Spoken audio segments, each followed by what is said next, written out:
Ball Hour, we're back with myself, Daps, and today we have Lee Allinson and Eddie Mac. Eddie Mac. Cool. How you lot doing? Good. Very well, Good. thank you. Very well. Off camera, these guys were saying they're very nervous. You know? No chance. Anyone that comes No up against chance. me just gets nervous. I don't know why. Big Less character. nervous now I'm in the building rather than waiting outside for 20 Yeah, minutes. you're not wrong. Oh yeah, that's that's the other guy. I've been here since yesterday, so I don't know. But yeah, guys, keep liking, subscribing, sharing, all of that good stuff. Hope you lot have liked the content so far. You lot see much of it at all? Yeah, watched the last one with the Gabriel brothers, Yeah. which was funny. Watched a bit of the first one as well, which I thought was very good. Yeah, so feedback's been good. I know we're going to get a bit of feedback from this one because you lot are, your Twitter people are kind of active. Yeah, So that's my wife. No. That's my wife. That's what she's doing. She's promoting us, isn't she? Oh wow! Is that, oh, shout out to Mrs. Okay, Yeah. cool. But yeah, where should we start? How long you lot been in management? So this is my first manager's job at Biggleswade Town. Last year I was lucky enough to be with my dad at St Albans. Yeah. For 2.5 years, and I was when I retired playing, I was assistant manager at Biggleswade for sort of 6-8 months. So yeah, first job in management in terms of being a manager, and it's going well so far. But like anything in football, it can turn at any point, can't it? So don't get too high. Yeah. How long were you playing for? Playing from non-league football from about the age of 17, 18 all the way to 31. Yeah. Then body give up on me in the end, if I'm honest. About 31. Yeah, body give up on I think me. people kind of just take for granted just how much football actually takes out of you. It does. Yeah, especially when you're not getting that pro treatment and you're Yeah. just putting your body through it. And you do put your body on the line, and that I think we're going through it a little bit at the moment where like the boys are walking wounded, you know, they're putting their bodies on the line for us at Yeah. the moment, and it's hard, it really is hard. They don't get paid loads of money, Yeah. you know, they have the daytime job as well, and you're asking them to train twice a week, and they're tired, the boys, they need a break, they need a holiday. Yeah. But yeah, it's hard, but they love it as well, that's why they do it, obviously. Okay. And yourself? How long you got? So I stopped playing quite a long time ago now. I was 26 when my first boy was born. Max, yeah. I stopped playing, and then I took a road into like coaching under 18s football. Yeah. So I spent a couple of years doing under 18 stuff, and then went over to Hoddesdon Town with Gavin Kelsey, who was up until recently manager at Hartford. Yeah. Had a good season over there as a first team coach, and then we went to Hartford for 2 years. Yeah. Got promoted in the first season, and then second season consolidated in the Bostik North. And then felt it was time for a new challenge, and Lee got the job at Biggleswade and invited me over, so step up as well. So Was it like a no-brainer for you lot when you? yeah, to be fair, towards the back end of last season, it was getting to the stage of me where I sort of wanted to push myself on a little bit more and have a look at what was out there. At the time, Lee was at St Albans, so I was always in Lee's ear saying, like, can I come over and watch a session, or Trying to nick a job, trying to wasn't nick it? a That's what job. And then yeah, as it happened, Chris Nunn, who was at Biggleswade for a long time, left, and Lee got offered the position, asked me to come over, and once I obviously out of respect talked to Gav first and just told him my thoughts and stuff, and he went with his blessing. He said it's a good opportunity and I should give it a go. So Really and truly, if you said I don't want you to go, I would have gone anyway. no, fair enough. How you lot doing this season though? We've had a good season. Positive. We've had a really good season, actually. You know, the chairman wanted us just to stay in the league. You know, we're probably punching a little bit above our weight. We don't pay loads of money at that level. We've got furthest they've ever got in the FA Trophy. We went to AFC Fylde. We've just got to the final yesterday. They play Orient at Wembley. Yeah. Lost 1-0. Should have won the game. Had enough chances that day. And we're sort of fighting for a playoff spot. So our season so far has been good. Eddie's done a great job with the players. You know, I step away a little bit from the coaching and let Eddie do his thing. Very good coach. And he's got Brett that works alongside him as well. Yeah. And the boys are responding to it. And, you know, we're getting good wins. We scored in the 97th minute yesterday, which we needed to do. We've probably got to win 5 of our last 6 to get in the playoff. So we're going to give it a good go. Yeah. You guys don't need any more players, do you? Are you looking? Actually, let me not even say that. We'll talk after. Let me not even say that. I've got 11 quid a week. No, I only go for 12 to be honest. But That's more than George, to be fair. yeah. George, don't even start me on him, mate. In terms of coaching, what is your coaching style? Do you kind of watch other top coaches and just implementing yours, or do you come up with your own? It's hard to watch the top coaches because, as you know, there's such a big gap between top level football and the level of football that we're at the moment. So I think you can overcomplicate a lot of things, especially in non-league football. So the key is to keep it simple. I think with the players we're dealing with, we might only have them for an hour training session a week. It might be 2 hours if we're lucky. So it's just to keep it simple, keep the boys ticking over, keep them happy. You can do all the coaching that you want, but nothing replaces a good dressing room. So there's a lot of other factors that go into it. In regards to that picking teams and that, obviously your manager, how much of his influence goes into, or is it literally what you see? No, not at all. I give him good input. I like him to have a good input, should I say, and we have a chat about things, and I always go with what my gut tells me. I've made too many mistakes in the past couple of years with my dad and that, and gone with decisions that we felt we should have gone with and not been right. And I think you've always got to trust your instinct and your gut. If it doesn't work, the blame always falls on me. It doesn't fall on the coaches, but they have a great input. And as that Eddie just said there, I think it's a really simple game, football, and I think it's complicated massively. I think coaches can complicate it. I think you've got to keep it very basic. What we do in football, we kick it, head it and run, really. And if you work harder than the opposition, 9 times out of 10 you win games. You know, I think it comes down to hard work. And you know, and I think you've just got to let the boys have a good input and trust what they're doing. You've got to trust your assistant managers, and I'm lucky enough I've got 2 of them, and I trust them both, and it seemed to work this season so far. How much media have you done? How much media have I done? None. Why? So media trained. Such a media trained. I was waiting for you to say, it's all about the 3 points. It is about the 3 points, of course it is. That's what it comes down to. I don't care how we play, to be honest with you, as long as we get 3 points. Okay, cool. How big is your team? Just you and you two? What, like management team? Yeah, management team, sorry. No, we've got another lad as well. Brett Donnelly, who's player, assistant manager, and Charlie Merson, who's Paul Merson's son. That's the only reason why he's with us. He that's always the way. The cones. Is he any good? He's a good lad. Yeah, he picks up the cones really well, to be fair. Okay, and because obviously the reason why I ask is that you mentioned you were at Hertford before, and I feel like they had quite a big coaching team. Yes. And what was that like, working in, without just obviously talking bad? No, it was interesting. At the time, my first sort of step into coaching was sort of come into that scenario where there was a manager, assistant manager, goalkeeper coach, and another couple of sort of more experienced people around me, and it was good for me at the time because I'd never been sort of coaching senior football before. I'd just come from playing to then coaching some of the players that I was playing with. So it was good to have other people to sort of lean on and ask for experience and things like that.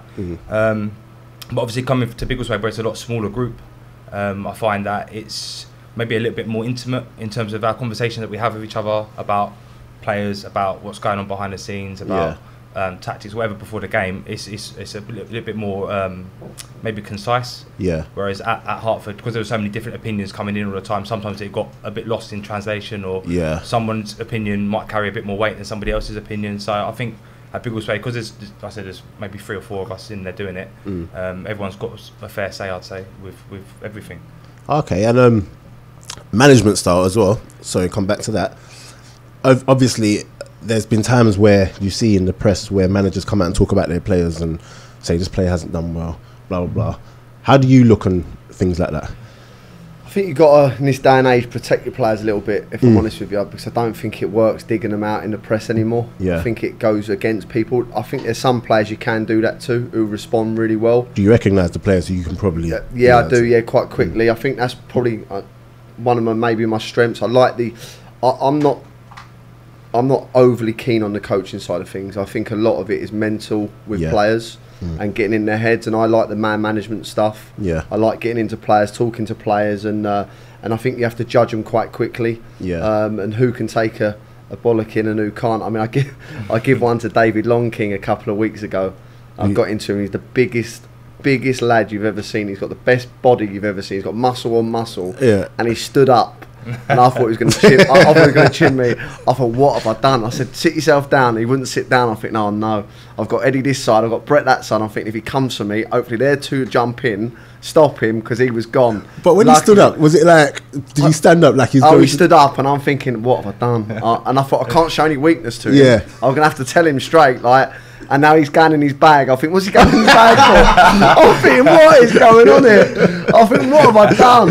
And to be fair to him, he sat back down. It was a bad afternoon, to be fair, and you know, he took it really well in the end. You know, and I apologised to him after, because I said one or two things I probably shouldn't have said to him. But it's a heat of the moment. We all want to win. He wanted to win, and we were upset and hurt at the time. I thought he was having a laugh and joke with their manager, to be honest with him. We were 4-1 down at the time, and he wasn't actually. But yeah, so I think it's just about getting into people's heads. I really do. I think, as I say, football's quite simple. I think everyone knows in football how to play 4-4-2, 3-5-2, 4-5-1. If you don't in non-league, then you've obviously not played at all. Yeah. And I think then it's just trying to get in people's heads, making sure they work hard and making sure they're happy. Yeah. You know, really do. When things like that happen, when you get like a little situation with a player, you as well, are you able to actually move on? Because I've had situations with managers before where it's got a bit tense, but then I've been able to move on. But I always think to myself, in the back of their mind, I know they're probably thinking, nah, he's an idiot. He did this before. So the moment something happens, you'll be gone. Like, how easy is it for you lot to like just actually move on with it? I mean, I don't know about you, Eddie, but I forgive really easy. If you go and do the job for me, I've got no problem. We forget about it. I forgot 10 minutes later. I really have. I think it's the heat of the moment. You deal with it. You say what you've got to say, and then you have a chat after. Whether you have a chat on a Sunday, or I'm one of them, I'll get straight on the phone on a Sunday or a Monday. If someone's doing it all the time, then I think they've got to go. As simple as that. I think they've got to get out of the club. But I mean, we've been really fortunate this year. We've got a great group of lads. We've had no problems with anyone. If he had decked you, though, if he had decked you, would you have forgiven that one? Well, I probably wouldn't still be awake now. So he's that big. But no, I think it's just one of them things. I mean, I've been in change rooms before. You might have been like when you have seen players have fights with each other. You've seen managers pushing the player, and you know, it's just how far you go with it, and it's whether the players. Again, I think it always comes down to players. I think managers forget. I think it's the players that hold the grudges at times. You know, they're the ones that do they go and sulk for 3 or 4 weeks, or do they let it go out their head and just get on with it? You know, and that's where I think. But I don't know about you, Ed. I'm quite fortunate in the position where whatever club I've been at, I've sort of been have to be good cop. So this season we've got Brett and Lee, who are very much at times the more aggressive in the change room. So my job to bridge that gap a little bit. So once someone's gone in on a player, maybe it's my job to go and get their arm around them and say, right, come on, what can we do second half or after the next game, whatever it might be, to try and be a bit more, I don't know, like just help them a little bit more like, in that aspect. So I've never had to be the one to really go and bark at other players. It's not really been my role. I think you can have too much of that in the dressing room. If you've got 3 managers or assistant managers, coaches all getting into you, head loss. Exactly. I think you need a bit of variation in the dressing room. So that's what I sort of offered in this role, and in my role at Hertford as well was very similar. Okay. In terms of players, you lot sound like you've got a nice bunch. Yeah, we have. Yeah. Sound like you need a centre back though. But what was I going to say to you? What sort of players do you lot tend to like go for? Do you see a player and just instantly think, I want that, or is it more attitude? I'd go and work with a player who works hard and gets stuck in over a player that's technically great but don't work hard. I'd rather go with that. And we've probably made a couple of mistakes this year, Eddie, haven't we? In terms of like when we were doing really well, we maybe changed it and brought in 1 or 2 footballers and went away from what we're all about. And we're all about hard work. That's what we're about as a football club. And we probably went away from that and lost our way, and slowly got it back now, and we seem to be back to where we are and should be. So I'd go for hard work, me. How much of it do you reckon comes down to mental and good attitude as opposed to actual football ability? I think a lot of it. I really do. I think I think a lot of it comes down to the mental side. It really does. It's what frame of mind players are in. So you don't know what people are going through at work, you don't know what they're going through in their home life, you just don't know, and a lot of it's mental. And I think making sure you've got a good environment in the changing rooms as well. People come in, it's a happy place to be at. You know, we have a laugh and a joke till 1:45, 2 o'clock, and I'm in and amongst it as well with the lads, but the minute we get to 2 o'clock, we're ready, we're focused, and then we crack on from there. Are you not based, like actually live near the club that you lot? So I live in Stevenage, so about sort of 25 minutes and away. I'm well in, so I'm about 10 minutes past Eddie, so I'm about 25 minutes away. Because I was going to say, why is it so like far? Like the teams, like the teams you lot play against? Because you were saying off camera. Yeah, because of the restructure to all the leagues, we've ended up being put in sort of the Southern Central Prem, so it's like a Midlands league. So the way it's all been split up. I mean, last year Biggleswade doing the Southern Prep. Yeah. So that was like, we still had teams like from Weymouth in that league. It's just mad. Like we go to Lowestoft, Leiston, and then we go up to Stourbridge, Howes Owen. But really, it don't make sense because really we should be going to Hendon, Harrow, and that's teams that way, and just have a league like that. So we don't have to spend on coaches and things like that. But obviously it doesn't work like that. I feel like they restructure every other year though. It does all the time. It's mad. I think this year's even worse as well because if you get in the playoffs, that's a joke. If you win your playoffs, you've then got to play the Northern Prem winners to see who gets in the Conference North or South.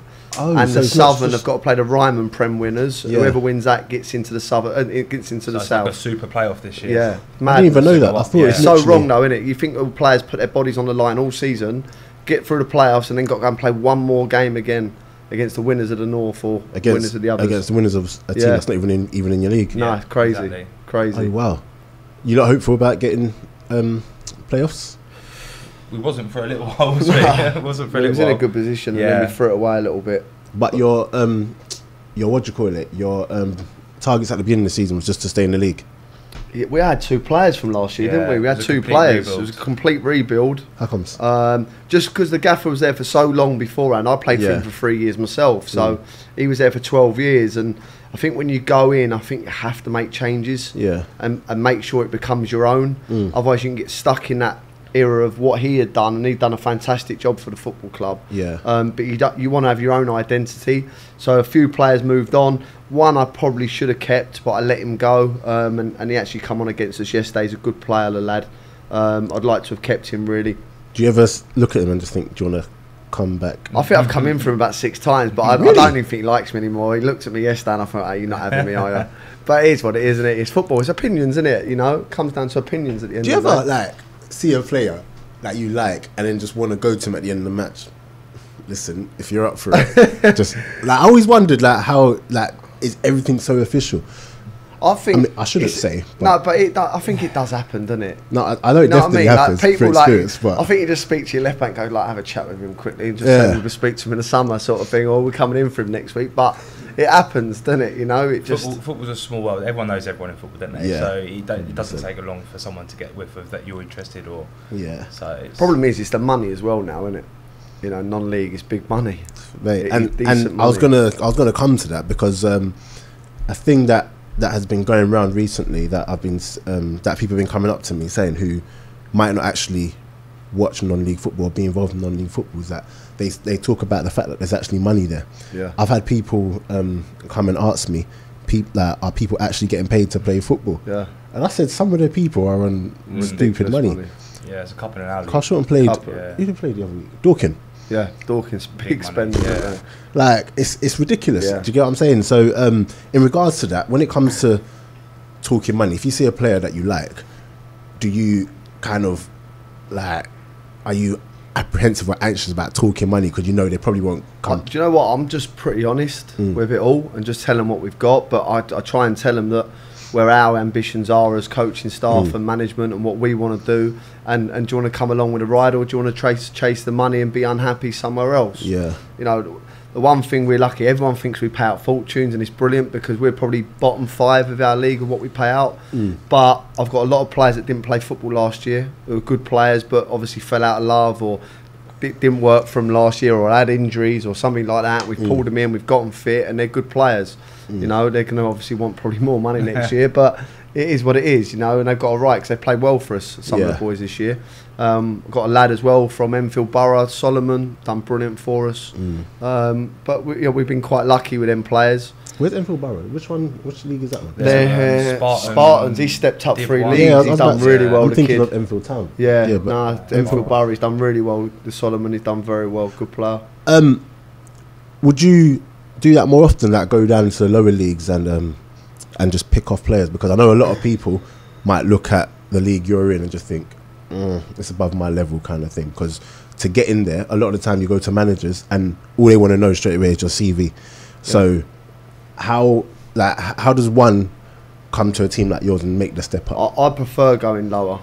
We at the start of the season, because we were not short, but we were looking for players. We signed 1 or 2 boys that were good players, played at the league above that. Yeah.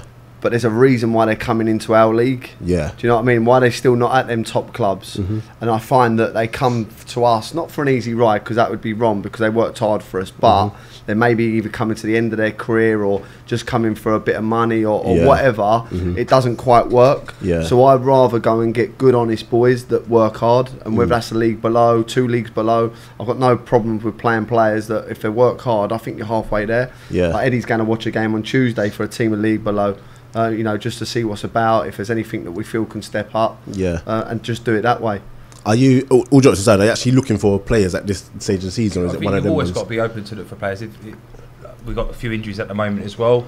Our striker's gone off injured on Saturday with a possible, well, we thought it might be an ankle break. Thankfully, it's not that bad. He's out for the season. But he's out for the season now, so he was on loan from Stevenage. Yeah. So he'll go back to Stevenage now for treatment. But that leaves a space, obviously, for an opportunity for one of the lads in the squad now to come and show what he's got. But you've got to be on the lookout, haven't you, for something that might come along that might take your fancy. Okay, so as a manager, your striker has gone off injured.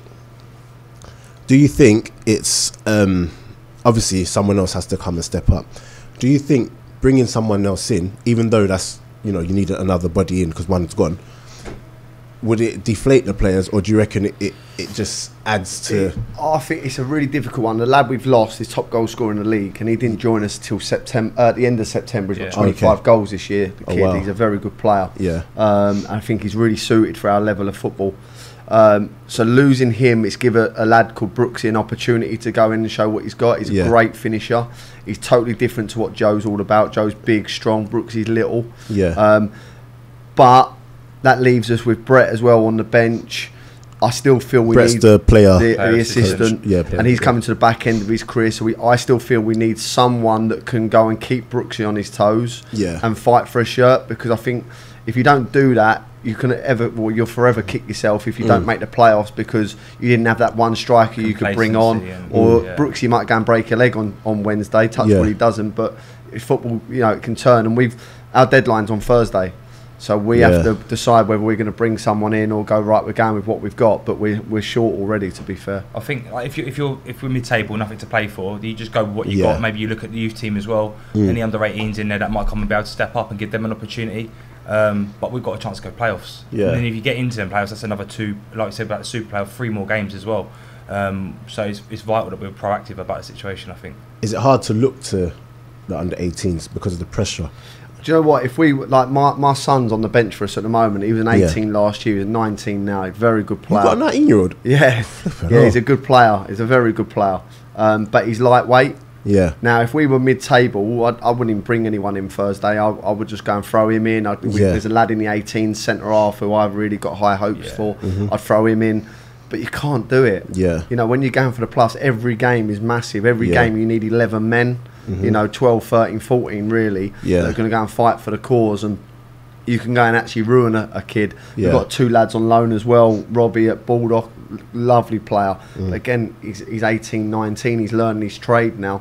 You know, so it's difficult to throw him in such high pressured games. Okay, so next season, let's just say, if you get to playoffs, and for whatever reason it doesn't work out or something, or you go further. Obviously, the games are only just going to be like what's the word I'm looking for? There's going to be more pressure on those games.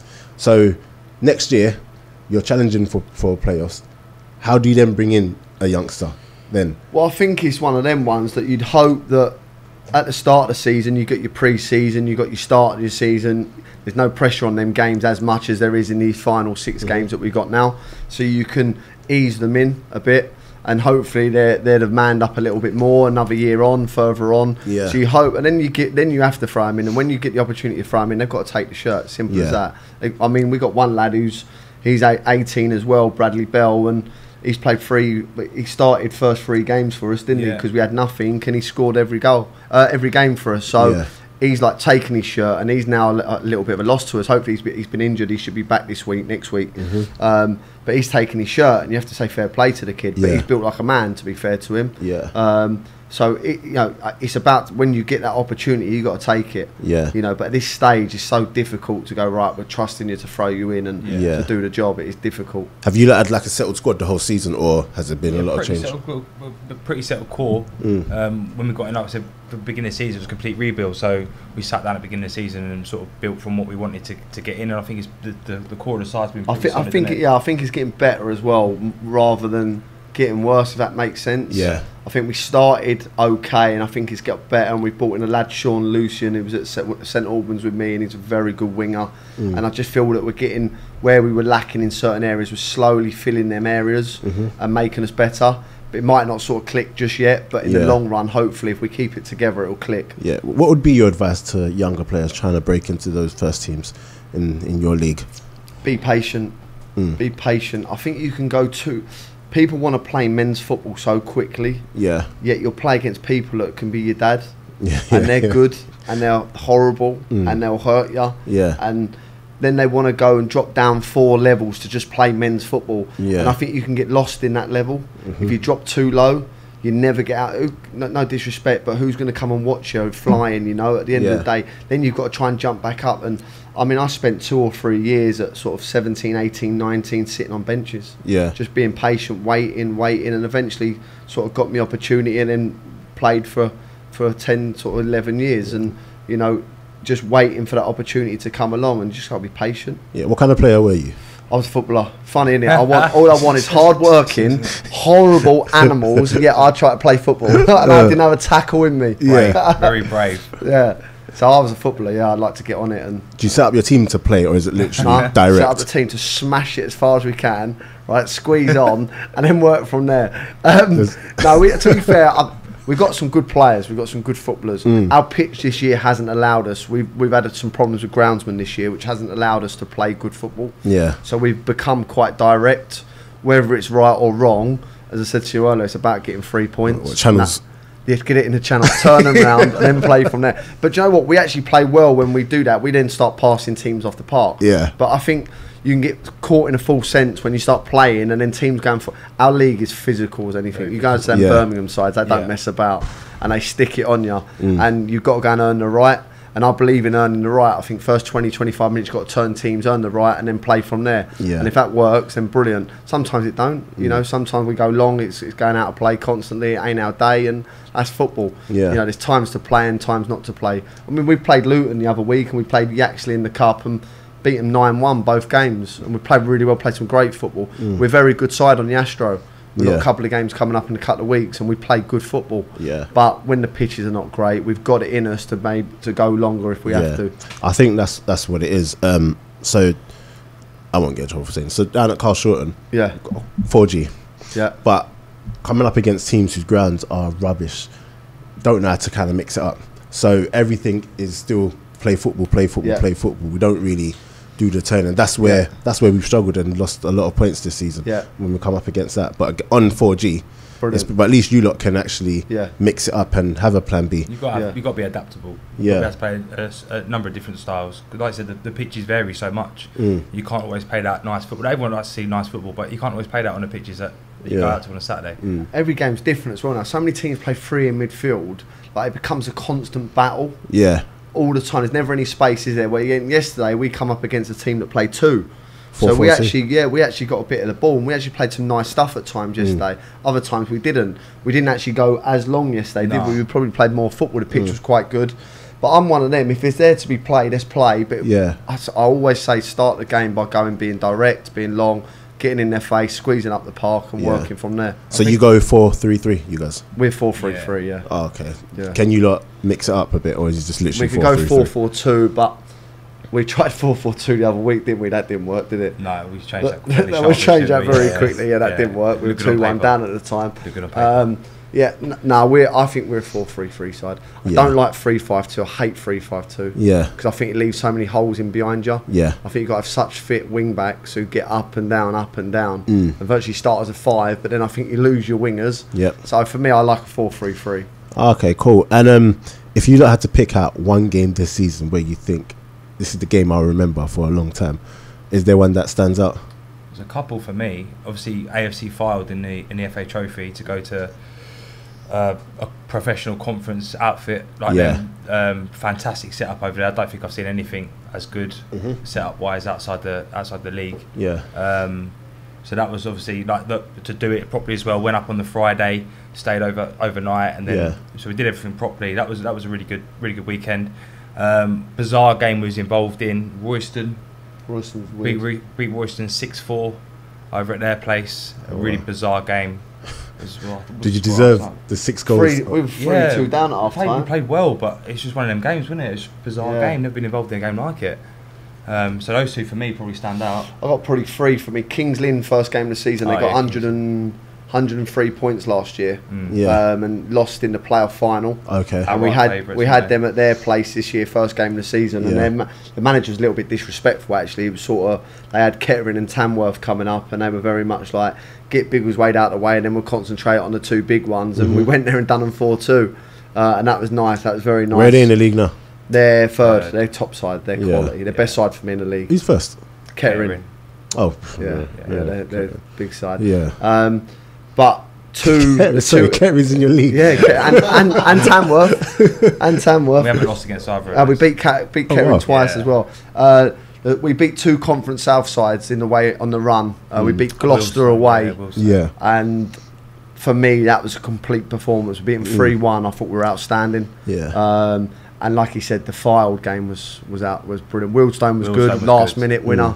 But the Fylde game, I think as a management team, that's where you want to sort of be. You turn up, and if you're treated properly, you stay in a hotel overnight before. You do your homework. You talk to the players the night before. You do all right. We trained the day before and went to the ground. It's the best ground I've ever been to in non-league football. It's unbelievable. Yeah. The change rooms are built on Man City. The first team pitch is it's just the whole setup is just phenomenal. Yeah. And that was a good day. And we should have won actually. Do you not get many away fans? Yeah, about 4 or 5. Oh, people. All the coaches. You know what? All the coaches. No, yesterday I think we had 7. we must have took about 100 to Fylde. Yeah, Fylde was good. Fylde was brilliant. That's a decent. That was good. It was good. But some days we don't get loads. But we have another team that ground share with us. Yeah. That Biggleswade FC, and they're doing quite well. So I think our fans are one of them that if we're away quite far, it's a long way, a lot of commitment. They'll probably go and watch them and vice versa. So home game, is it decent support? It's okay, isn't it? Yeah, we've got there's 3 teams competing in the town. So you've got Biggleswade Town, Biggleswade United, and Biggleswade FC. It's not the biggest town in the world, so it's a lot of competition in such a small area for games. Do you know what? Sometimes we get good support. Like, I was disappointed a couple of weeks ago because we played Leiston, who we were obviously, if we'd have won, we'd have been in the playoffs that night. And it was a Tuesday night. We were at home, and I'm thinking, right, hopefully everyone will get there and it'll be half busy. And I counted during the game, it was like 75 people, and I was disappointed. They probably had more than us. Yeah. And whether listen, everyone works, and I get that. But like when you need your people around you to support you to get you through, it wasn't there. But then Kettering last week, we had sort of 700 there, and that was a good day. And our fans are brilliant. It's just obviously it's a lot of commitment for people, isn't it? But. Yeah, it is what it is. But you lot are definitely enjoying management. Did you always want to go into management? I've always wanted to be a manager. I don't know about him. I didn't even want to be a player. I wanted to be a manager. Yeah, I've grown up my whole life watching my dad manage. So for me, it was always about managing. Yeah. So that's what I've always wanted to do. I love it. You know, with certain clubs, you get that player that's only there just because their dad's. Was that you? Was that you? What, right? How bad it is? I spoke to the manager the other day, and I like him a lot. And I ain't going to name him, but he said to me, "You're doing well. I know what people say about your dad helps you out. I kid you not, my dad has never helped me in my life. Yeah. I was always, if ever I played for him, I was always the first to be dragged. Yeah. The first one to be dropped. Never praised me in my life. I've had to earn everything I've ever done. Yeah. And I wouldn't have changed it. You know what? But I worked hard at St Albans, and I've got a good player base. I've got a lot of phone contacts. Yeah. I speak to a lot of people, and I've just done it that way. But I even spoke to him the other week. I said, give me him for a month loan. Yeah. He's like, no, I ain't giving you him. I'm loaning him to someone else. But I don't mind that. Do you know what I mean? I've never had like a leg up at all. It is what it is. So if you needed a couple players for look, Dad, it ain't happening. Playoffs. It ain't happening. Just give us a couple. It ain't happening. He won't help me. No chance. Really? No, I don't think he will. No. Do you know why that is? Just competitive or just I don't know. You probably don't want me to be better than him. Yeah. No, listen, if I said to him, look, we need a couple for the playoffs, what can you do? He'd help me. Of course he would. But he'd never, like, just go out there and help me just to make me better. No chance, you know. He's got to do a job himself. He loves his football. He's worked hard to get where he is. He got promoted with Bournemouth to the conference. He left there. He kept St Albans up when they were doomed. That's win 10 of the last 12 they've done it. And he's doing well this year on a average budget. So why is he going to help me? He's got a job to do and he's doing it brilliantly, and it is what it is. I was at St Albans years ago. Was ya? Yeah. I had a manager, Dave Anderson. Yeah, he's the Chertsey manager now, isn't he? Oh, is he? Yeah, I think they got the Vars today, didn't they? Semi-final. Today? He's at Chertsey, yeah. How did Dave manage that? I'm sure he is. Him. I shouldn't really say that. I was there like years back. So I must have been about 21, I think. It's a great support base there. About 20. Oh, yeah. Massive club. Actually really liked it. But it goes back to what you were saying about being young. Yeah. Because I was young and I just wanted to play. And I was getting game time and everything, but I just wasn't playing every week. Yeah, you rush it though, didn't you? Yeah, and then I ended up dropping down down back there now, you'd probably change that and maybe be more patient and wait your turn. Mate, I should have stayed. I ended up dropping leagues and going to Haybridge. Yeah. Haybridge Swifts. And from there you just kind of get lost and whatever. Yeah, but you do. Yeah, I really enjoyed it. They get a lot of fans in. Yeah, they do. I think they had 800 there yesterday. A bad result actually yesterday. He was fuming last night. He didn't want to talk to me, but they had a bad result. But 800 fans, that's good. It's good going. So your striker that's gone off injured he's on loan. But do you kind of get scared that with him doing so well, he'll end up just going? I mean, I think it's been a couple of times where I think Stevenage have had interest from clubs like in the Conference South wanting to loan the lad and just call him back from Biggleswade and we'll take him. But I think the lad has a little bit of a say in terms of what he wants to do. And he's been lucky enough that I think he's really enjoyed it. And, you know, I hope that we can work with him again. The kid's been brilliant. Yeah. What I love about him, he lives on Holloway Road. He lives on an estate. He's not frightened of anyone. Yeah. He's 19. I watched him when he was 17 against St Albans. He tore us apart. Yeah. He's torn a lot of teams apart this year. He come out, it don't matter if he's 6'8", 5'2", he ain't scared of no one. Yeah. And he's got half a chance, the kid. Do you think he's got what it takes to get to I think he's playing, for me personally, I haven't really told Joe this, but I think he's playing at the right level. Yeah. I think if he goes into the South, he has to play every minute of every game to be fit. If he's in and out, in what we spoke about earlier about younger players, in and out, I don't think that'll do any good to him. So it'd be interesting to see whether Stevenage take his option up or whether they let him go and he goes and finds a club. If they take his option up, they're going to loan him back out, and that'll be interesting to see where his career goes, because I think if he can have another year at this kind of level, I think he'll score. Honestly, think he'll score 35, 40 goals next year in the league, not in the cups. Yeah, we scored. You say 20 league goals. He scored 25 this year, and he didn't join us until I think it was the 29th of September. Yeah. Wow. And he's top goal scorer in the league. I know it might be a bit too early to say, but will you be going back in for him, do you reckon? Who? The striker. Joe. Well, Stevenage has got a year option on him. So if they take the option up, I don't know if it's going to be ready for the Football League quite yet. In terms of regularly, Joe has to play regularly. So if that's the case, I'd love to go back in for him. I think Joe might want to come back. Hopefully, if he's enjoyed it, he might want to try his hand at somewhere else or somewhere higher. And Stevenage might not want to deal with us anymore and want to try him higher and see how he gets on. I don't know. But I'd take him tomorrow. Honestly, the kid is just a credit to. Was it instant impact? Well, we when we was building the squad, we had a couple of options, didn't we, going forwards, and we tried a few out, and we had a run where we weren't being outplayed. We were playing quite well, weren't we, beginning of the season, but just couldn't quite win games. We went through, I think it was 9, didn't we? 7 out of 9 we drew. 7 out of 9 we drew. We was unbeaten for 9 games, we drew 7. And we just missed that game. And we went through 2 or 3 options up there. Brooksy, the lad that's come in now, got a really nasty. He was flying in pre-season and got a nasty injury, which left him out. So we tried a few other options, didn't quite work, and then got a sniff that Joe was available, and then our season sort of changed on that, didn't it, a little bit? I watched Joe. He was at Wealdstone at 17 against St Albans. He scored 2 and we lost 3-0, and he was very good. And he was a Dagenham player at the time. Went to Stevenage, and it's just a shot out of blue. And I think with forwards as well, I think you can be very critical of forwards if they're not scoring. Yeah. And I found that at St Albans at times, we probably were like, play a forward for 2 games, I ain't scored, right, get him out, put another one in. Yeah. And I just made a decision in my head. I thought, I'm going to sign Joe. I texted the Wealdstone manager at the time, Bobby, and said, will he score me goals? He went, if you play him, he'll score you goals. Yeah. And I literally thought in my head, I said, I'm going to play him every minute of every game. I'm going to play him all season. And if he scores, brilliant. If he don't, we've had a go. Yeah. And to be fair, the kid's come in and been brilliant. And it was literally instant. Scored his debut, didn't he? Redditch. And he probably should have had more. Like, we played Fold away and he had 3 1-on-1s and he just didn't take them. That's just a young kid. And he's probably, again, Eddie, he's one of them, isn't he? Like, if he misses a chance, it don't affect him. Yeah. It just goes again. You could even said in training, he come to a training session before we played, and you just saw like the level intensity in training rose. We've got a lad, Jack Bradshaw, plays for us, who's like a man. That played at this level for a long time. He smashed in first session, and he's just got up. Honestly, like welcome to the club sort of thing. He's got up, brushed himself down. He's just a funny kid. He honestly, like, because where he's from, like, you got to be tough, ain't you? You know what I mean? Like. And he says he has to walk past gangs on the way into his house, and he got to be so tough and so funny because no one's seen the other side of him in a football club. I've spoke to him, I've seen it, and he got injured yesterday. And his poor mum come running round. She's like, "Do you want some water, Joe?" He's like, "No, I don't want any water. Go away, leave me alone." Like, just lost his head with her. That was a bit more polite. Yeah, a bit more polite than what he was actually saying, but.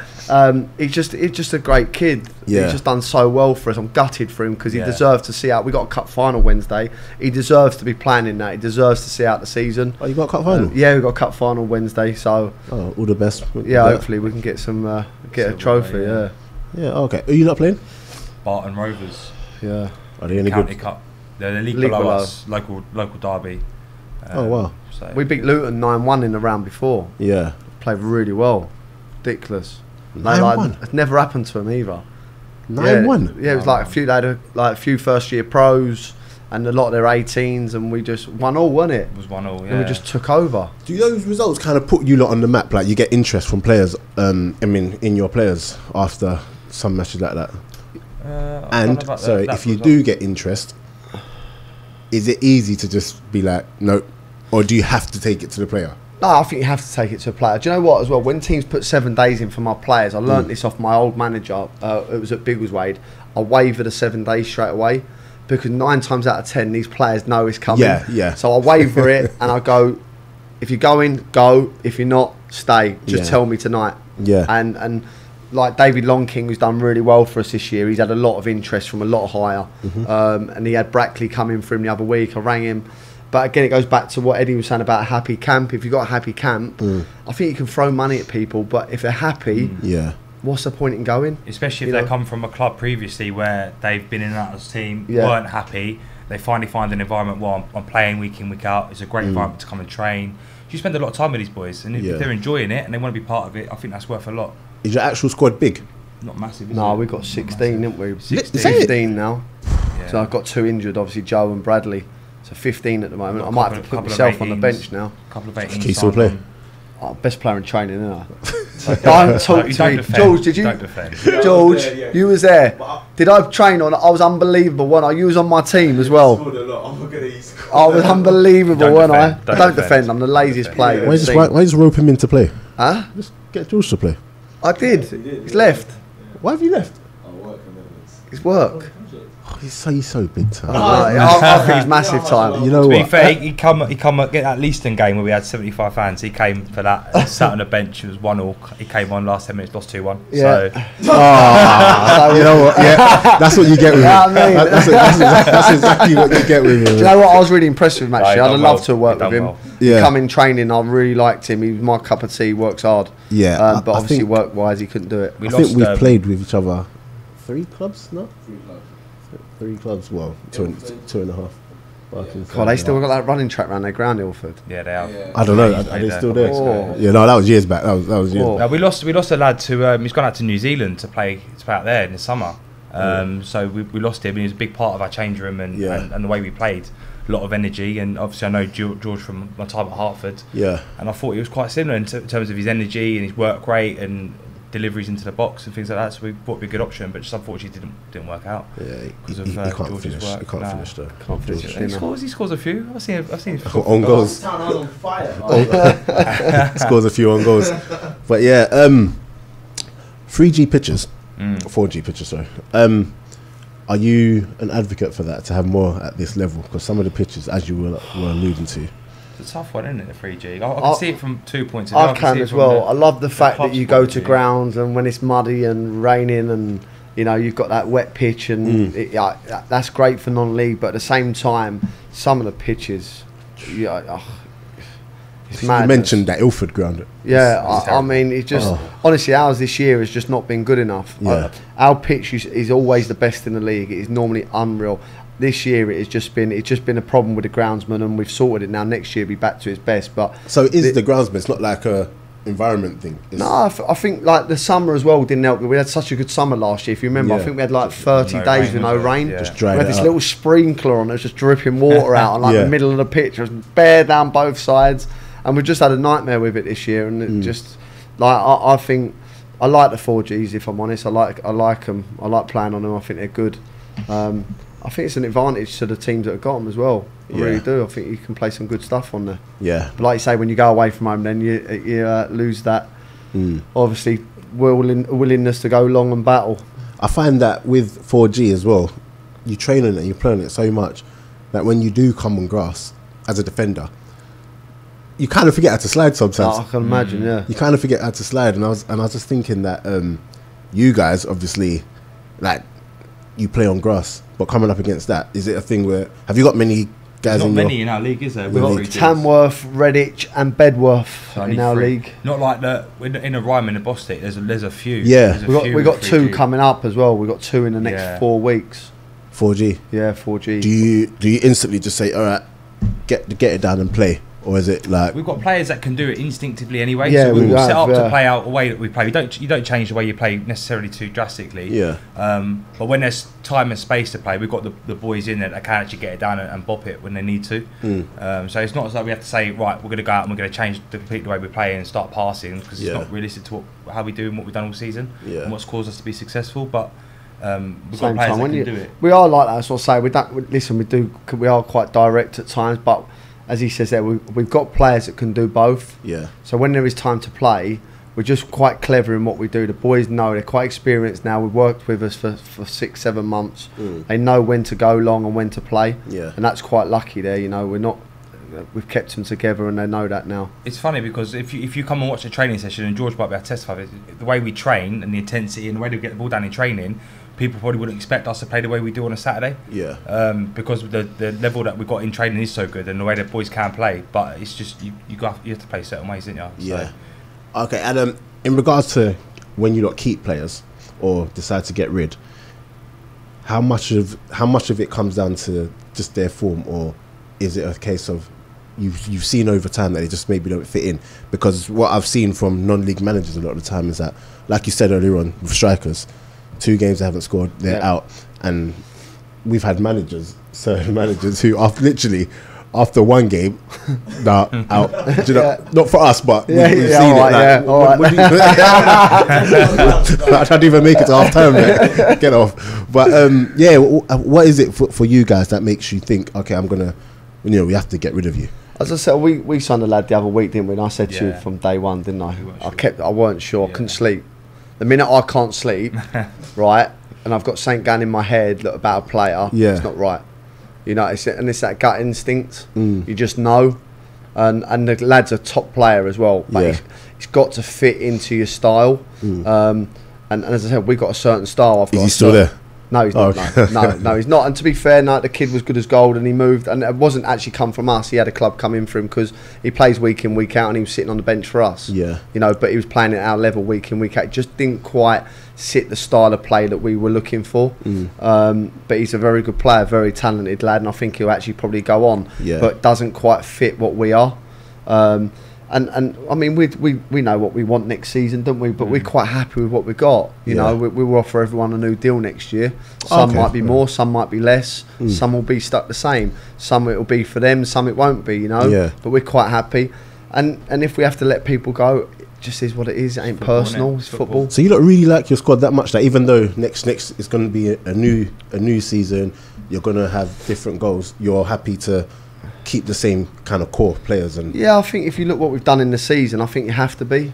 As I say, we ain't a million miles away. We've lost the last 6 weeks. We've been very, very poor, and we look very tired. And maybe we've just hit a bit of a brick wall this year. A lot of players have stepped up a level or not played as much football last year, so it might just be affecting them a little bit. So I firmly believe we're quite an inexperienced side as well. I think in a year's time we'll be very good. I really do. I think we can really push on with a little bit of added quality to the side. I think we'll push on, but at the same time it might not work. We might have lots of clubs coming for our players. We don't know. We don't know where we're going to be. You can't buy that chemistry as well. When you've had a centre-half pairing that played together 40, 50 games, you can't. You bring someone else in, it's hard to replicate that. Yeah, so there's a lot to be said for keeping a solid team and keeping a squad and just tweaking to it where you need tweaks. Okay, off-season. Obviously, a lot of players, I think a lot of players are at that time and they just want it to be over now. But you as managers, do you get that time to actually switch off after the season? I find it quite busy because you're constantly trying to get players tied down. What I'll do this year, we'll have our last game of the season, whether that be the playoff or the league game. Once we're done, we'll get everyone in on the Tuesday or the Thursday night, or offer them all deals or let them go. And then hopefully they'll commit quite quickly, then go and get out what we need. I take 2-week holiday in June, so I'll rest then. Well, I'll keep my phone with me. My missus just don't know. She just go mad at me if she sees me messaging players. But I'll go on holiday for a couple of weeks. And then see where we are after that. We'll come back July and then we'll be ready pre-season. But I think it's quite difficult to switch off. I find it difficult anyway. Do you actually expect players to kind of tie themselves down so early on? Because if you get a player if you offer a player something and he turns around and he's just like, look, I want to stay here, but it's a bit early, I'll just see. We had in the season just gone, because we came in, was it May, right at the end of the season, wasn't it? We sat down and sort of went through who we wanted to get hold of and who was interested in, and we brought in players quite early, and a lot of the boys were saying, it was quite early to have this conversation, but then throughout the season 3 or 4 of the boys that we initially wanted to get, that said it was too early, have come back and said, we want to sign, and we're like, well, we've got other players that fill those positions. Do you know what? I was a bit different as a player. If I was happy somewhere, I'm content, I'm enjoying my football and I'm not looking to move, it's just a done deal. So I just want people to be honest with us. So we'll offer everyone a deal. Someone might, I expect maybe one of the centre halves might have a trial at a couple of pro clubs. He's done that well this year, but he knows there's a deal there for him. He knows that, yes, listen, if nothing comes with it, I want to sign for you. That's all I want, honestly. If he goes, no, do you know what? No, I'm not going to sign no matter what. Go and get yourself a centre half, because this is the problem. If we leave it till June, and they're still not giving it, we get to July, all these players are all tied up everywhere else. So I have to get my business done as quickly as possible. And then we know what we've got to go and get. And I just expect honesty from people, that's all. Have you is it too early, because you lot are still fighting for playoffs, is it still too early to be like, next season I want him in? Or do you go through the season thinking, he's a good player, make a note, get him in next year? Or do you just focus on the playoffs?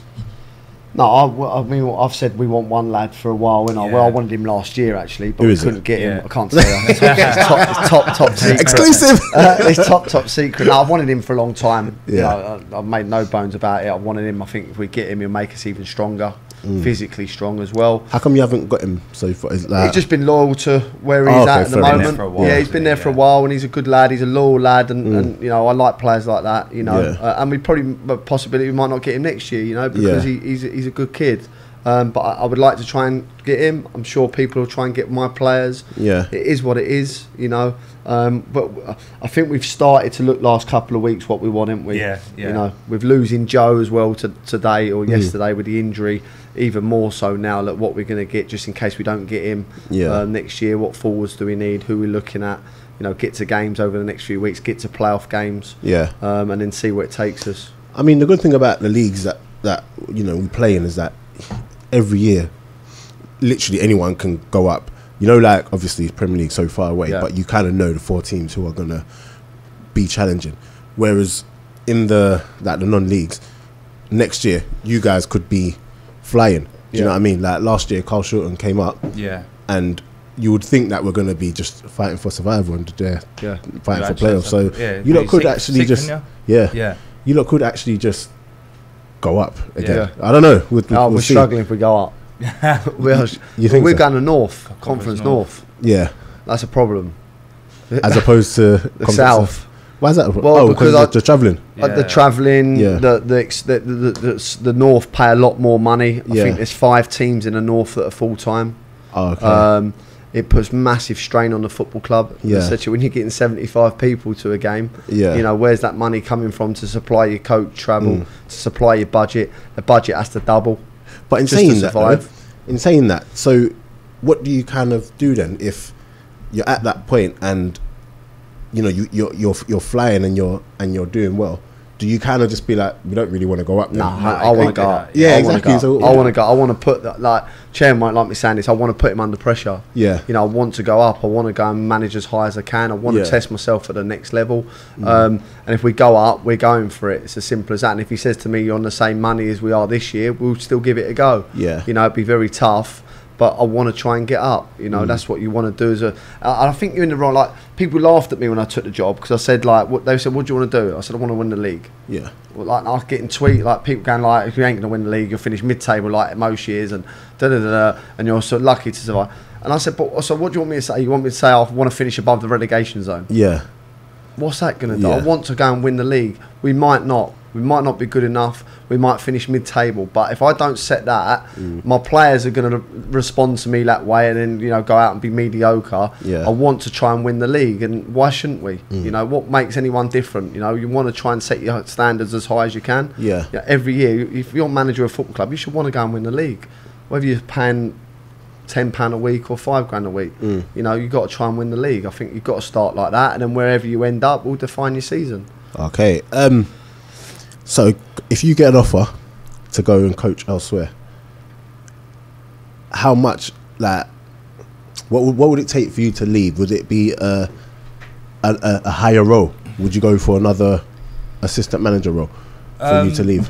I'm not ready to be a manager myself yet. I'm not ready. But at least you recognise that. Yeah, I've just turned 30. I've got friends that have just recently gone into jobs around my sort of age, and for me it's just not right at the moment. I'm enjoying what I'm doing coaching wise and being the assistant manager, which is a step up from what I was doing last season. And I'm just still learning all the time.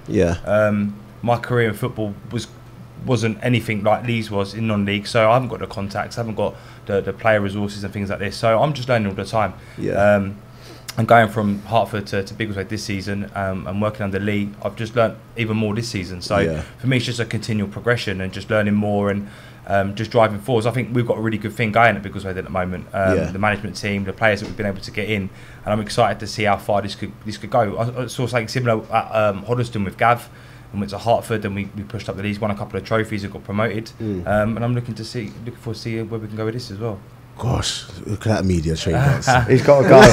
Someone bigger coming. He's got to go. Look at that. He was revising. Like, if you ask this, I'm going to say, flipping hell. Chairmans, this is the one I wanted to ask. So, what's your relationship, or how does it have to be with chairman? Is it a thing of chairman says how it goes and you kind of abide, or is it like, look, if I'm going to come in and manage, we do it my way, you kind of stay out of it?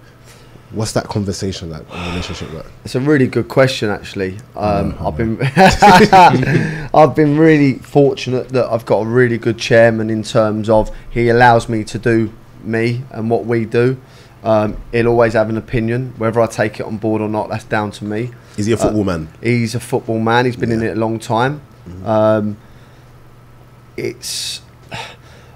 I see a lot of stuff. I'll name the Peterborough chairman for one. I think he's brilliant.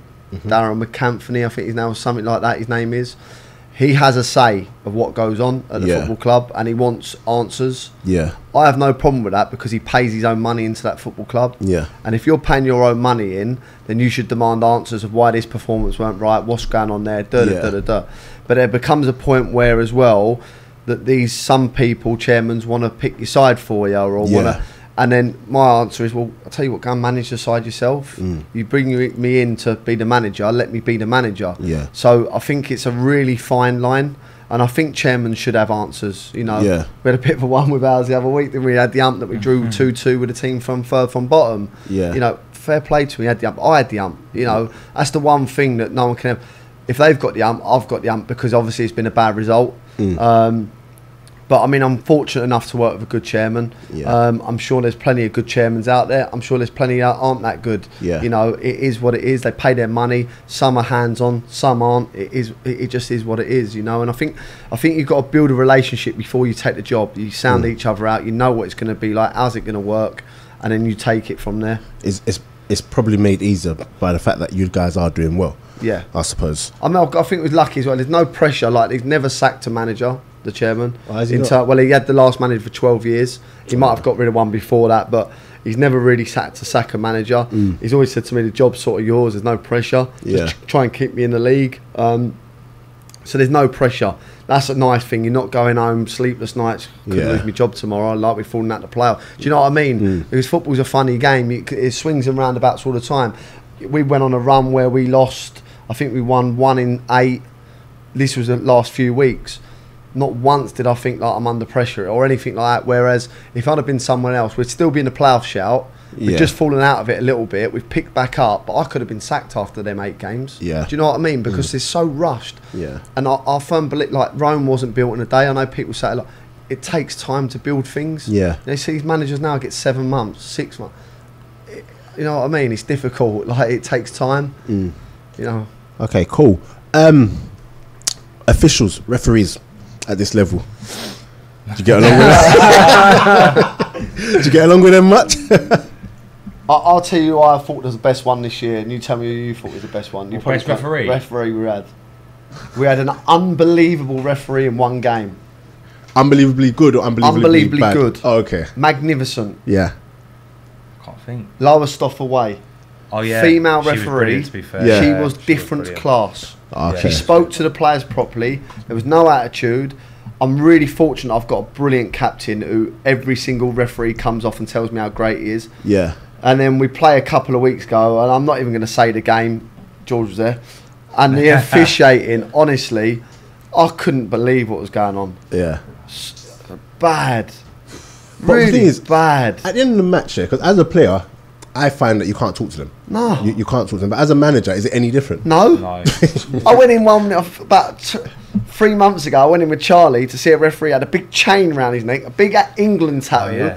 And I said, like, and he's standing there looking at me with his pants on. And I said, like, what's going on with the decision? And he like, nah, don't worry about it. And I'm thinking, like, just talk to me properly. Is that the one with their personalised licence? Yeah, he's got a personalised number plate. I've got to be careful, you might listen to this. But the minute I walked in and I see the big chain round the neck from like 1940s, and I'm thinking, like, this ain't right. Like, honestly. Like, you just don't, it didn't talk to anyone properly. That was the bad tackle, wasn't it, in that really game over Christmas? It was an awful 2 foot. Could have broke my lad's leg. Like, it was literally off the, not even a free kick. And it's just asked for consistency. Yet, do you know what the worst thing about it is? You'll stand 1 yard away from the ball, he'll kick it at you and you'll get a booking. But you can break someone's leg and nothing happens. These certain things have got to change, honestly. Do they come in and have words with you? Or you have to go have words with them we before go the and match? have a word if we need to. I quite like the South, because in the South you have to go and see the referee with the 2 captains. So the manager or assistant has to go and see the referee. My old man won't go because he hates officials. Won't even acknowledge them or anything. But I used to go and they chat with you and the captain and the opposite captain and a manager or assistant before the game. I think that's really good. They don't do it in our league for some reason. But why is it so like different then? I don't know. You would think they would do it, wouldn't you? But they don't do it, and I think that's a shame, because I think you can get to know someone quite quickly, and it sorts of respect thing out, but they don't do. Overall, how would you rate the officials this season in the league? But you're a manager. I don't think you're ever gonna. I come from a different league last season, so I think. You're a bit like an official as well. You are. Do you reckon? I reckon it's slightly better in the level that we're at this season in the league than it was last season. Yeah, I do. Yeah, I thought last. That must have been bad last year. You think it's bad? So I think it's better than what it's in, but it's just the consistency. Like 1 week you'll see fouls given, and then the next week it's the same fouls aren't given. So but I think that's across the board though. I think that's from Premier League all the way down. I think. Listen, let's be honest, right? it is a really hard job. Yeah. It's a really hard job, and it's not. If we didn't have them, we'd never have football. Yeah. And you have to respect them, and it is not a hard job. And I've got nothing but respect for these people. Some of them I have to question. Some of them are obnoxious and not very nice people. Yeah. When actually we just want answers. We Yeah. just want to know why that one is sending off. Yeah. Just give us your honest opinion. And they're the little things that grate on me. But without them, we wouldn't have the game. So we have to respect them. The ones that don't talk to you, innit? Yeah. The ones Okay. that don't want to listen. There's no two-way conversation. Okay, And very then it just quickly, gets you though. frustrated, innit? Very quickly, if there was a bad decision and you're going mad, and then the ref said to you, "Sorry, I made a mistake," is that enough? Do you know what? Yeah, it is. I've said to him a few times. We've had it a couple of times Yeah. this year. I've got no fair play. Yeah. No problem. I can deal with that. You've said you made a mistake. Yeah. Don't help me, does it? But Yeah. fair play to you. You know, I can deal with that. I can Okay. deal with that. You've got to hold your hands up. Okay, cool. So, last two questions very quickly. Is there loyalty in non-league football? How much money you got? Yeah, no loyalty. No, I hope your chairman's listening to that. You're not going to be picked Is up. there loyalty in football, non-league? I don't think there's loyalty in football altogether. In Is there general, anymore? I was very loyal player. Well, you had your dad as a manager. So. No, not for long though. He got rid of me at Boreham Wood when they got in the south, and I played about 15 games. And he just bombed me, so he can do one. I got more money dropping the league down, so that was all right. But I think it's difficult, isn't it? Because of you get managers being loyal to clubs or chairmans. You get players being loyal to the club, or players being loyal to the manager. Like, who are you loyal to? Yeah. In football? That's the thing, isn't it? You got some players that will be at a certain club regardless of the manager because they're loyal to that club. There's other players that will move for the manager because they're loyal to the manager. So it's. do you know what? loyalty in I terms think of if our budget got taken away tomorrow, Yeah, and they've got till Thursday to sign for another club, yeah. and I didn't know, and I walked in the change room on Saturday, I still think we'd have 16 players sitting in that change room. Oh, wow. I really do. I really, really do. I think they've been loyal to me this year. I think they've been very, very loyal to me. And I'd like to think that I've been loyal back to them. Yeah. I'd like to think that at the end of the season they'll be loyal again and give it another shot next year because I think Yeah. we can go far. I think there's certain players that are out there just for money. I really do. And I think there's certain players out there that Yeah. get to a point where they should just enjoy the game and do that it's way. hard, it's hard to be loyal, I suppose, when you got chairman changing managers left, right, and centre, and you go through 3 managers, 4 managers, 5 managers in a couple of seasons. It's hard for players to be loyal to them clubs because of you constantly got a new manager to play for. And it might not be a good fit. So loyalty is a tricky one because who you're loyal to in football. Yeah. Are you loyal to the club? Are you loyal to the manager? Are you loyal to, you know what I mean? Who you're loyal to? And the last question before you lot go, this has been good, so thank you very much for coming, by the way.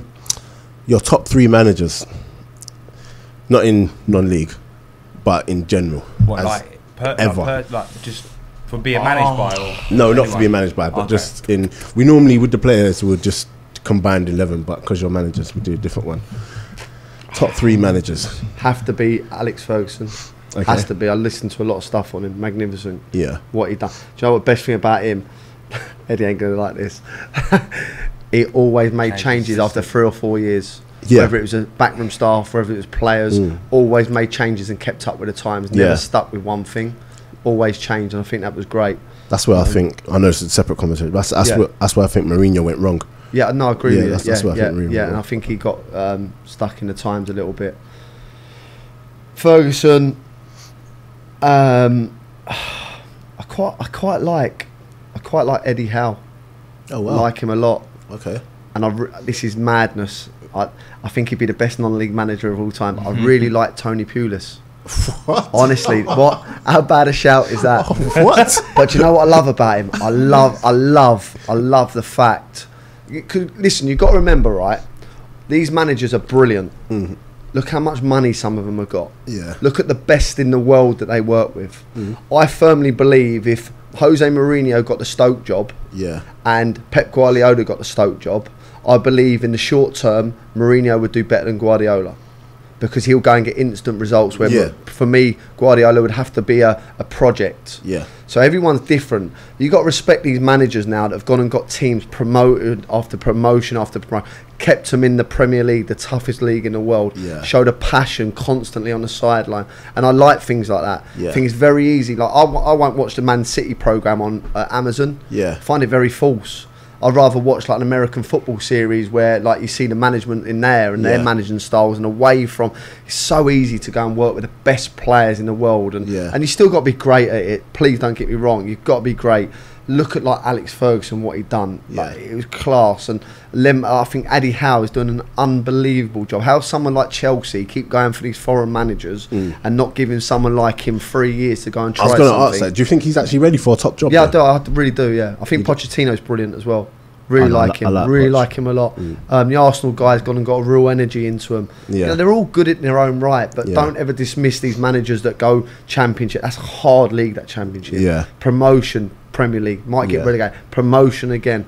That's not hard to do. Yeah. And you know, it's easy to look away from them people and go, right, Guardiola, Zidane, they're all the best. Look at the finances and what they have to work with. It's not what it's made up to be. I think there's some of these managers away from that. And I really believe Eddie Howe, Chris Hughton, look what job he's done at Brighton. Fantastic job. Yeah. Benitez at Liverpool. I like Benitez at Newcastle. I like Benitez a lot. Sean Dyche, honestly, another one. I don't know if Sean Dyche can step up though. I don't think he's that kind of, where Eddie Howe looks to me like he's got a great vision, and I think he's done a great job. Yeah. I think he's done really, really well. I like Klopp. I think Klopp's brilliant. You know, he's got an energy about him. His team's got an energy, a work rate, a desire. I like that. You know what? I was just thinking top three. Who don't I like? I think Neil Warnock's unbelievable as well. He is different class. Neil Warnock. Who don't I like? I don't know. Do you know what? I don't actually. I quite like them all. I've gone off Mourinho a lot. I've gone off him a lot. You're a United fan, aren't you? I'm a Man United fan, but I've gone off him a bit. Yeah, I don't know. Well, you named what? 25 managers. No, I counted 47. I don't know. I actually quite like all the managers. Hopefully, I like me one day. I think you're one of those that just you have to respect. What they do, you just see it's not different easy. things in different managers. I think if you were just a player, then it would be different. But I can maybe. tell you just respect what they do. Yeah, I do. Yeah. So maybe fair play. No, thank Top you. three? Appreciate that. I'll have to go Sir Alex as well. Yeah. For just his achievements in our lifetime. I don't think we'll see anything like that again. The amount of trophies he won. Also the ability to rebuild teams. I don't like Sarri. Hold on, I don't like Sarri. That's it. That's the one I don't like. Crack on. So Alex's ability to like just regenerate teams and know when a player's maybe at their sell-by date, and I think that was an amazing job what he did over there. Bobby Robson, probably as well in terms of man management. Good shout. Gone all over Europe and been successful in Porto, Barcelona. Won trophies everywhere, and no one's ever got a bad word to say about him. Yeah. His man management style. I watched that documentary on Netflix. Unbelievable. And then probably third, I'm a Charlton fan, so I'll say Alan Kirbishley. He did well at Charlton. Very well at Charlton. Alan Kirbishley at Charlton. I mean, he left Charlton 7th in the Premier League. The club's never been the same since. Charlton fan? Charlton fan, yeah. God, dear. Don't like him Pellegrini either. No. He's got bad. It's all coming out now. He's got bad hair. Yeah, it's all got bad hair. You get the tactics. I'm really thinking I'm ticking who don't I like no more? Pards. Who? Alan Pardew. Alan Pardew. I'm not having him. No, I'm not having him. He's nicked a job, he has. Not having him. He's my style of manager. Sam Allardyce as well. He loves smashing it long, doesn't he? Yeah. Just smash it in the channels. Funny enough, I've got a podcast, Counter Attack podcast. We're getting Naby Sarr on. Are you? Yeah, we've got Naby Sarr on. Carlin Grant's coming on as well. But obviously Carlin's left. Yeah. So when that comes out, I'll forward it to you. But I hope you lot have enjoyed it. No, it's been very good, mate. No, thanks for coming on. It's been an honour to be the first two white people to sit on. No, George is a white guy. Look at the clothes he's wearing. Right? Yeah, what's your thoughts on Darren Moore? Darren Moore. Yeah, my real honest thoughts. I feel like it's triggered by there's a lot of racial stuff going on there. I feel he didn't deserve to get the sack. The only reason why they gave it to him is because he forced it because of how well he did. Yeah. So for them to get rid, even though he's still in the playoffs, and if you look back at the people who have the clubs who have gone down, hardly any come straight back up. Totally agree, but yet he's still in with a shout. Yeah. So for you to sack him and you're in playoffs. Yeah.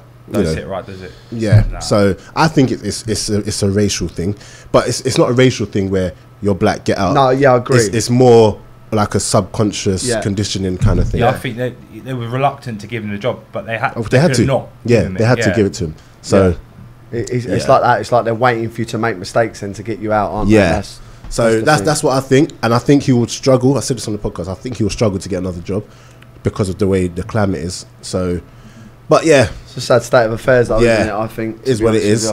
But yes, thank you for coming on. Thank you. Enjoyed it. Thank you. I'm looking forward to getting some of your wife's tweets. So as long as they are just tweets, that'll be alright. Yeah, guys. So thanks for checking this out. Keep liking, subscribing, sharing everything. Hashtag Ball Hour.